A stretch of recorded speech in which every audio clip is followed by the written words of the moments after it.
जय भीम साथियों। साथियों, मैं पीयूष आर्य आपके सामने फिर हाजिर हूं एक नई वीडियो लेके। एक ऐसी जानकारी जो शायद आप सबको पता भी है लेकिन आप उसका जवाब देने में बहुत घबराते हैं। दोस्तों, बड़ा सीधा सा सवाल है कि बाबा साहब को संविधान निर्माता क्यों कहते हैं? क्या कारण है इसके पीछे? देखो, आपको बहुत अच्छी तरह पता है कि 300 आदमी थे, 300 पूरे सदस्य थे जो कि संविधान निर्माता सभा के थे। 300 में से 7 विशेष सदस्य थे जो ड्राफ्टिंग कमेटी के थे, जिनमें से बाबा साहब लगभग 144 दिन तक इसके चेयरमैन रहे ड्राफ्टिंग कमेटी के। क्या उन 7 सदस्यों को भी शामिल किया जाना चाहिए? फिर तो बाबा साहब के साथ में उन्होंने काम किया है, लेकिन नहीं दोस्तों, इसके बारे में थोड़ा सा मैं प्रकाश डालूंगा। जो 7 सदस्य थे उनमें पहले नंबर के भाई साहब दुनिया से पधार गए, मृत्यु हो गई। दूसरे नंबर के जो थे उन्होंने त्याग पत्र दे दिया। अब तीसरे नंबर के थे, उनको कोई इमरजेंसी काम आ गया और वो अमेरिका चले गए। चौथे नंबर के थे, वो थोड़े राजनीतिक प्रपंच में व्यस्त हो गए, तो इसलिए वो सभा को ज्यादा समय नहीं दे पाए। और जो पांचवे और छठे थे वो दिल्ली से दूर रहते थे और उनका स्वास्थ्य खराब रहता था। तो बचे कौन? अकेले बाबा साहब। ठीक है सर, अब बाबा साहब एक कारण हो गया। अगला सुनिए आप। अगला कारण ये है कि बाबा साहब की जैसे स्वास्थ्य तो खराब बाबा साहब का भी रहता था, लेकिन वो अपना एक नियमित अभ्यास किया करते थे, अपना अधिक से अधिक समय वहां दिया करते थे।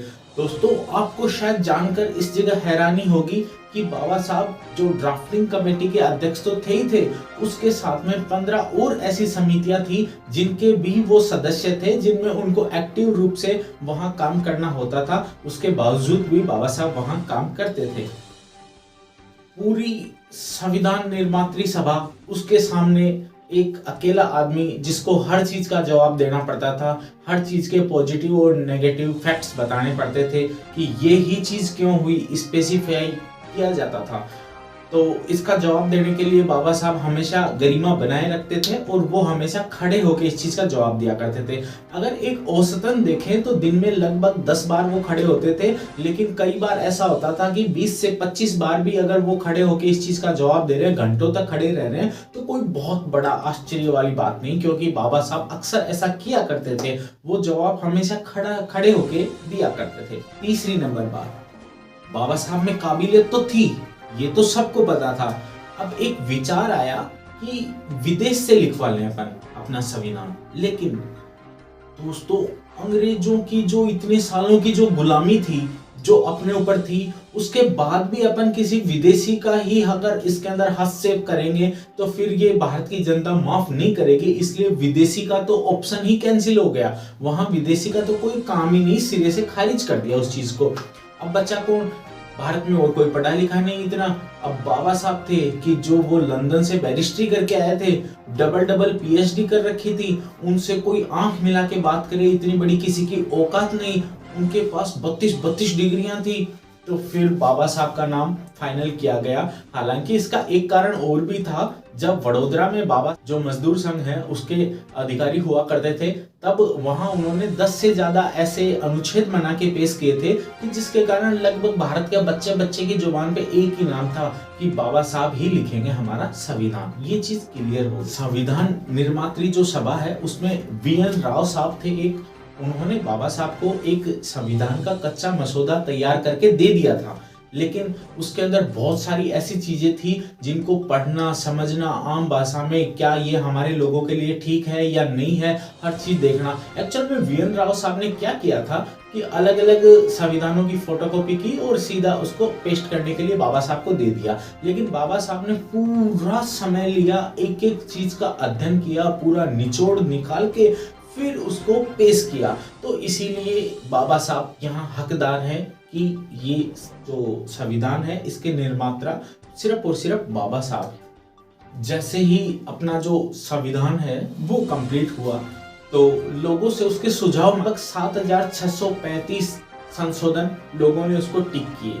लेकिन बाबा साहब ने 5000 तो उनको सिरे से खारिज कर दिए कि नहीं, ये संशोधन होने लायक नहीं है, वो वास्तव में नहीं थे। लेकिन बाबा साहब को कहीं लगा कि हाँ ये थोड़े माइनर हैं, तो लगभग 2500 के आसपास बाबा साहब ने स्वयं ने पढ़ के और संविधान में संशोधन किए। उसके बाद में 2 साल 11 माह 18 दिन में जाके बाबा साहब का पूरा संविधान वो तैयार हुआ।